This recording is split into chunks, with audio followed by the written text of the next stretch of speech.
TV Vendée, passez plus de temps devant la Vendée. Le départ de cette course a duré 56 minutes. Avec un départ toutes les 30 secondes et 112 partants, le calcul est simple. Ce contre-la-montre de 10 km est une première en France. J'ai vu une course contre-la-montre au Tour de France où ils partent toutes les 4 minutes. Et je me suis dit, pourquoi pas faire cette course à pied. Et pour une première, les athlètes ont répondu présent.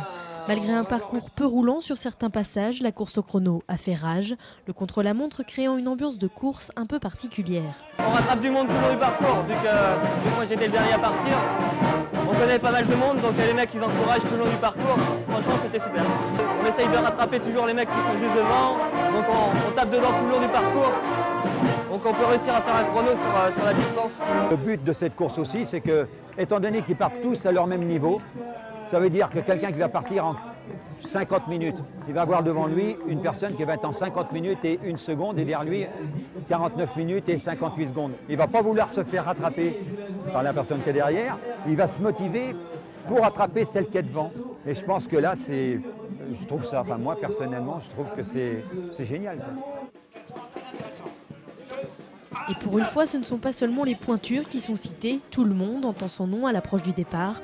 Une pointe d'adrénaline supplémentaire qui motive pour la course.